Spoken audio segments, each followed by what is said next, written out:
I mean, I think from the beginning we were incredibly impressed with them. It's hard to be with Maggie and Anthony and watch what their day-to-day life is like with Lincoln and juggling, trying to work full-time and take care of this kid full-time and deal with nurses and specialists and everything else. But they always seem so much older than they are. You know, they're in their 20s, and you forget that because they seem like they're in their 50s, the way they act, the gravitas they live their life with. It's just impressive to be in their company and see how much they can deal with on a day-to-day basis. You know, not just the physical aspect of keeping them alive, but the emotional roller coaster that they're subjected to, you know. And they live almost 24/7 in this house. You know, they hardly ever leave their house. So when we go in to stay with them, it's like seriously embedding in their lives, you know. I don't think we said early on like we want to move in. You know, we didn't want to scare them away, but we kind of said, if we're going to do this, you need to let us in, you know. And they never pushed back about that. No, they're just, why are you knocking? I mean, they have nursing care and they have things coming in, but beyond that, they are brilliant, you know, dedicated parents. They're just these amazing people. I mean, I don't know how to put the adjectives together. I mean, you know, you'll hear in the story, or maybe if this is an epilogue, you've just met them. But they're reflexive, they're thoughtful about what they're doing, and they are so deeply loving. And not just to Lincoln, but to everybody around them. They're so accepting that they've just said, okay, come on in, don't bother knocking. You want to sleep over? There's the couch. They're just.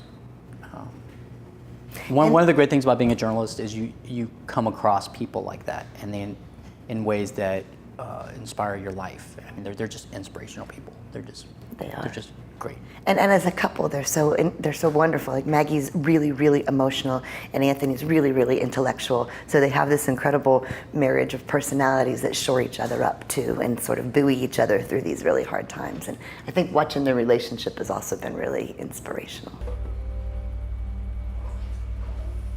Lincoln has grown up in front of you guys. And at the beginning, it must have been a little awkward because he's not, you met him when he's 2, right? So he is still sort of breaking through, getting to a point where he can communicate and stuff like that. So what was the relationship like then in terms of how much interaction did you have with him? And then how has that changed over time?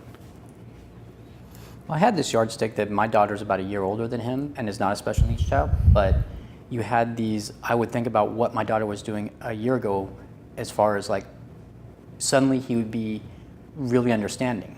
And of course, like anybody, we came in and we didn't realize how in there he was in the first couple days we're there. And suddenly he's speaking Hebrew and signing in back responses from a French question. And, right.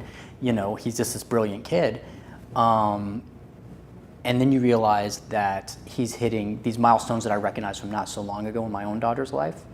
Absolutely cognitively, more so. I mean, and so that was interesting to watch. And even in editing video, you go back and he was so little, and now he's a big guy now. Well, you know, kids, I think they develop differently. Like one of my sons was a lot more physical and the other one was a lot more talkative when they were little. And because Lincoln can't move, you know, he's not a 2-year-old running around climbing on things, throwing blocks and stuff. He's stuck there, but he's taking everything in, you know, so intellectually, I think he's way far beyond what a lot of 2-year-olds would have been. And the way he interacts with adults and responds is much more than other toddlers would have been, right? Because he isn't able to do the physical stuff, but, right. You know, mentally, he signed our names the second time we came. He's kept saying, hi, John, hi, Lane, and he makes a little camera sign for John when John comes, you know, and he makes a little writing sign for me when I come. And so he let us in too. He got very comfortable with us really quickly, and John was throwing a football with him last time we were there, and he saves little stories to tell us. He has little puppets he wants to show us. So he really was part of that, like letting us in too, and I think that helped Maggie and Anthony. Like, yeah, Lincoln didn't like us. We'd be out. You know, what parent wouldn't? Especially with something, you know, if you're on assignment, you only have an hour. That's kind of like, okay, here we go. But, you know, we're spending so much time that was, I don't know, that's the good stuff. No, I think most of our visits have been 5 or 6 hours in a row, right? We usually go over there and hang out for the long haul. You know, we did some car trips with them up to Gainesville and back. That's a 3-hour drive. We've, you know, spent weekends over there. Well, the last one we were there, we were gonna be there for Shabbat and some cuddly time, and then they got these phone calls and everything happened.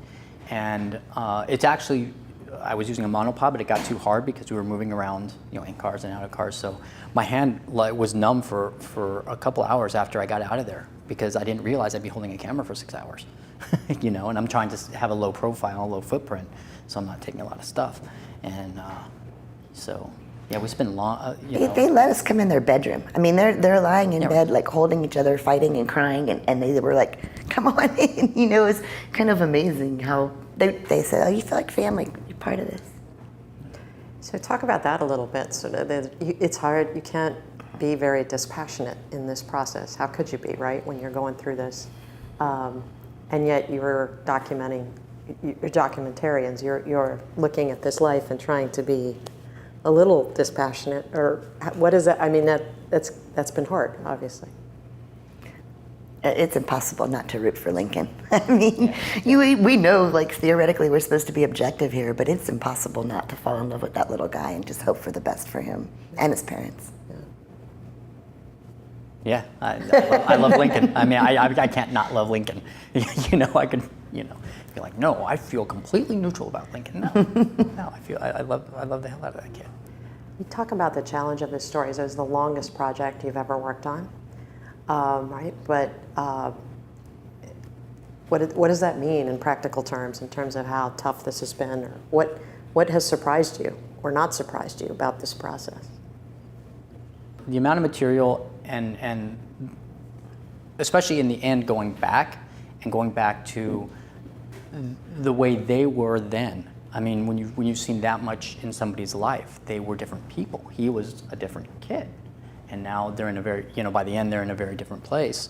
And especially there were days where I was editing the beginning stuff, which is, the hopes are high and they're upbeat, and we just had this interview with them where they're in a very dark place. And that was actually, it just felt like switching gears in this way that, at the end of the week, it was Saturday, and my wife said, okay, look, you have your own kid at home, you gotta let this go. You want Lincoln to grow up, and you can see this boy emerging from this toddler, but Maggie and Anthony they're so young, and their life is so difficult, and it's so consumed by this child that they're keeping alive. But as the hope kind of got dangled away further and further, it was like they were running a race, and the finish line kept getting moved, and you could watch them, like, from month to month, that taking the toll on them. You could see them aging under this stress. And Lincoln, I mean, Lincoln is like I said, he's not a character who gets up and does a song and dance for you because of his special need, but his strength is just amazing. I mean, the day we were in the hospital and he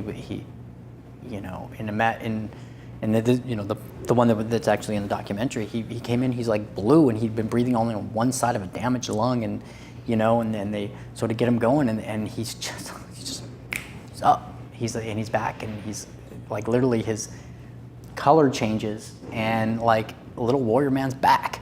And we watched him become concerned about Maggie. We watched this little 2-year-old grow into almost 5-year-old who can tell when his mommy's crying and gets upset and tries to joke with her or do a little trick with her or make her laugh or smile because he's so emotionally connected to her now. I mean, I think that was a huge evolution to watch Lincoln worrying about Maggie instead of just Maggie worrying about They talked about that because of his situation. He sits and watches more than being active, like you were talking about your kids. So he has this emotional intelligence about people that he knows to cheer Maggie up and to be rowdy with Dad. And he has these, a level of emotional intelligence when you just stop and watch it that's pretty cool. He's very much their son. Yeah. He totally is. Yeah. Okay. Good night to you, good night to me. Now close your eyes and go to sleep. Good night, sweet time, sweet dreams tonight. Good night, I love